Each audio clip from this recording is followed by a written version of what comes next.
and now it's engaged in doing that. We know what the NSA is doing.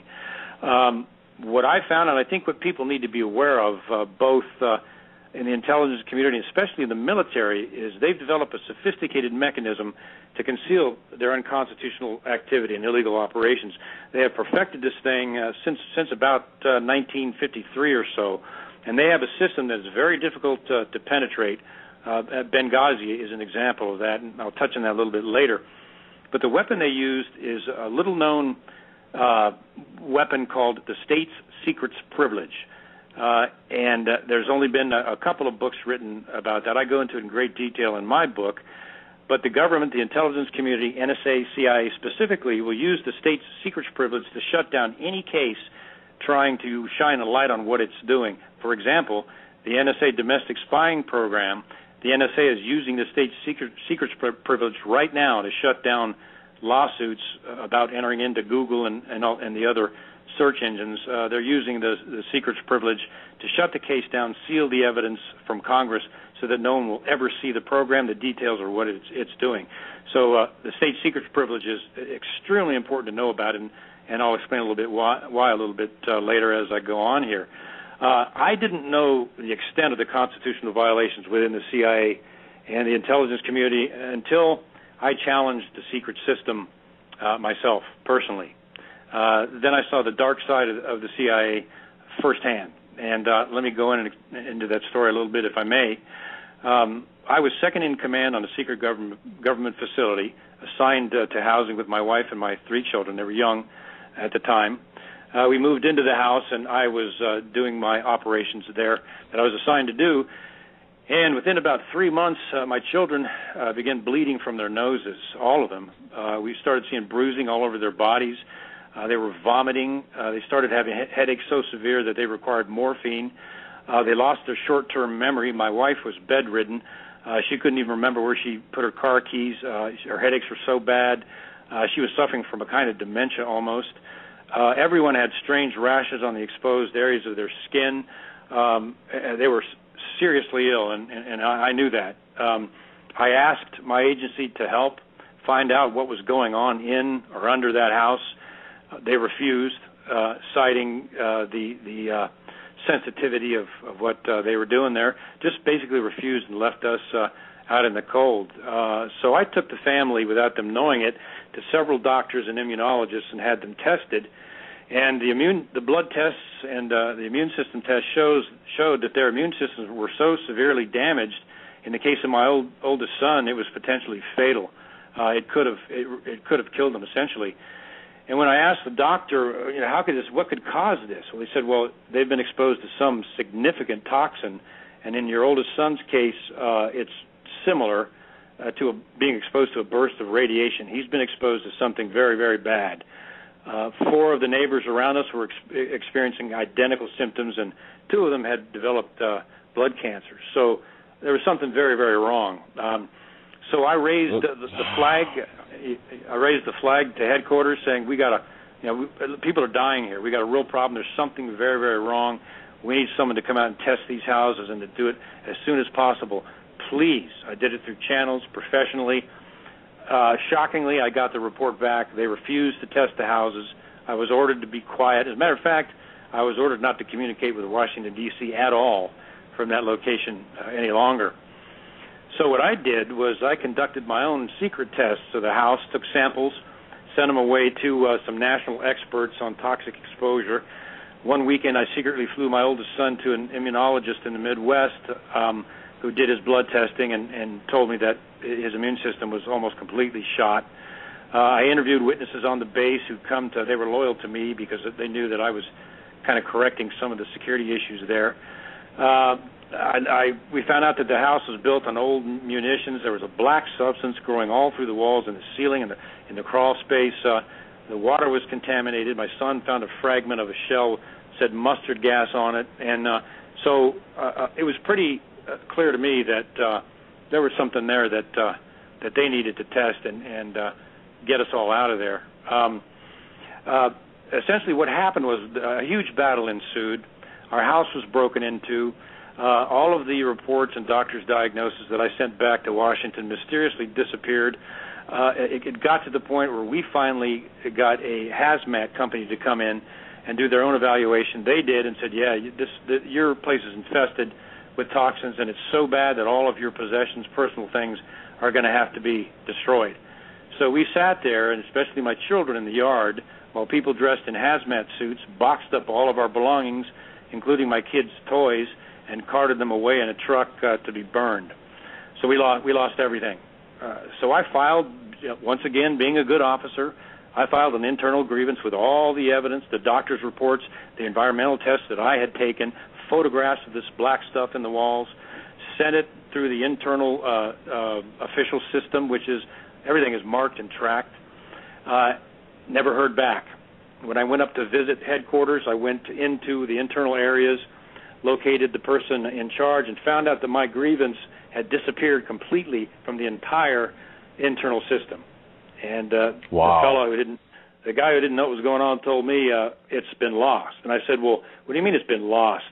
I mean, this is the official system. What does that mean? And he said, it's gone. It'll never be found again.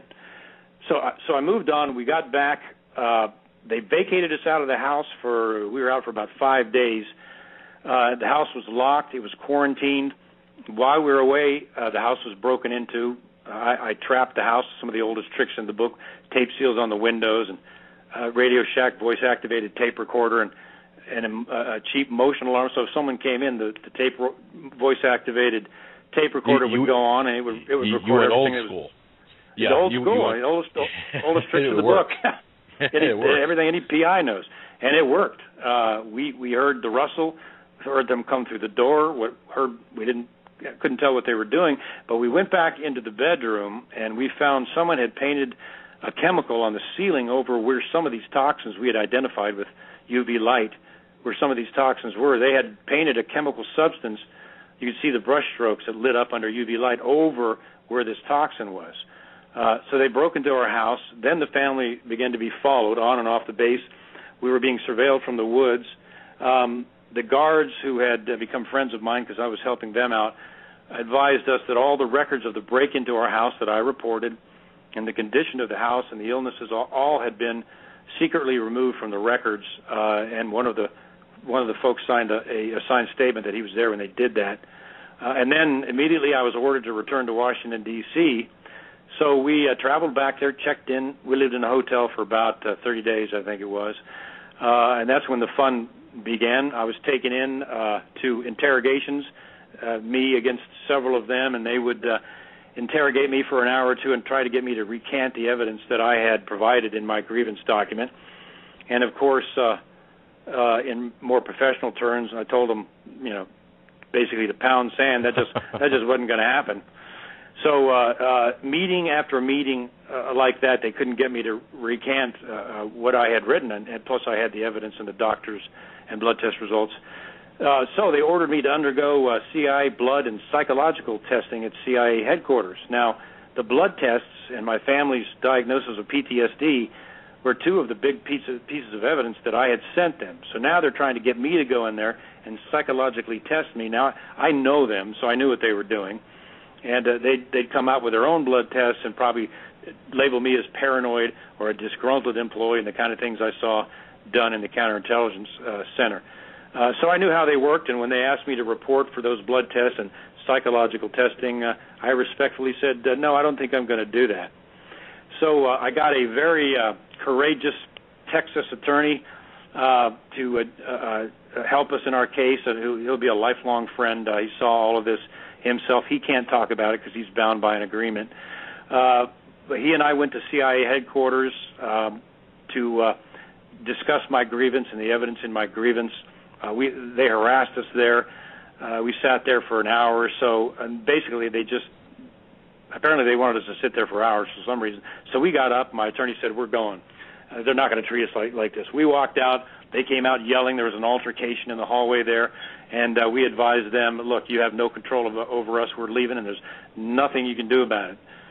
We left, and as soon as my attorney, I shook hands, and we bid goodbye. He got in the car to fly back to his office in Texas. When I returned to my office, there waiting for me were several CIA officers, agents. standing there. They closed the door, and they attempted to force me to sign an agreement stating that I had engaged in insubordination, I'd misused the government credit card, and I guess they thought they could scare me into doing that. I respectfully refused and said, no, I don't think I'm going to fall into that trap, folks. Then, of course, they threatened my career. If you don't do this, your employment is going to be terminated. And I said, well, make my day. So went back to my job as a polygraph examiner and found out my movements throughout the building were being monitored. My computer was tapped and bugged, and everything I was writing was being looked at. And after trying to work this thing internally, I turned around and filed a personal injury suit against the CIA with evidence of my wife and son and two youngest, son and daughter, their illnesses. And despite the fact I was a Category 1 top performer, I had 2 meritorious unit citations, 3 exceptional performance awards. As soon as that personal injury suit hit the courts, I was placed on quote-unquote administrative investigation. The threats of termination from there continued, and the case eventually reached a federal judge who, looking at the evidence, ruled in my favor and said, no, this case, I want this case to proceed. And that was one small ray of light. Unfortunately, 2 CIA officials showed up and demanded a secret meeting with this judge. After that meeting, a gag order was issued ordering us not to talk to anybody about this. We received a copy of that gag order, and everything was blacked out. You couldn't even read it, so we didn't even know what we were gagged by. So I think this judge, although he was probably a little scared by that meeting, basically was trying to do the right thing. So he ordered the CIA and our family to a court-ordered settlement. We had about $10,000 in medical bills. We'd lost all of our personal property. The kids and my wife were still sick. So we all sat down to a settlement, and after about 5 hours, the CIA signed a settlement agreement. We all agreed. Everybody signed on the dotted line. The legal document was finished, signed by all. We get a phone call 2 days later. Actually, our attorney was the one who got the call 2 days later, and the CIA said, we're not going to abide by that agreement. He said, wait a minute, that's a signed legal document. They said, well, we don't have to abide by that. We're not going to settle. And they ordered him to tell us if we did not accept a lower settlement, then they would invoke the state's secrets privilege, conceal the evidence in our case, shut it down and seal it, so if we talked to anyone, we would go to jail, and so not even our congressman or senator could have access to the evidence. We demanded, no, you signed a legal agreement. We are not going to accept a lower settlement. You abide by what you signed. Summarily, that's what they did. They turned around and invoked the state's secrets privilege, and in a secret court, shut our case down, sealed all the doctor's diagnosis, the blood tests, the environmental tests, and everything, placed a seal on it, so not even our congressman or senator could ever see it. Then our family was threatened with jail if we talked to anyone about the case because it was now sealed. It was under an official seal, so we could never talk about what happened for the rest of our lives. Now, unfortunately for them, they're the ones who trained me, and we were trained not really to back down from threats very easily. So that's when I began saying, all right, okay, you guys want to take it this way, then here we go. I'll start standing up. Internally, of course, I was monitored. The threats continued. So eventually I resigned to fight with my attorney without being under constant surveillance. And we started fighting them from the outside, taping conversations and things like that, some of which we caught them with their hand in the cookie jar, and that's another part of the story. We still have some of those tapes. But anyway, the last thing I told them, I said, I'm resigning. I'm going to fight this to the very end. And the last thing I told them was this, humbly. I said, the same courage that made me a good CIA officer with this organization is the same courage that I'm going to use against you now to bring you to justice for what you've done to my family.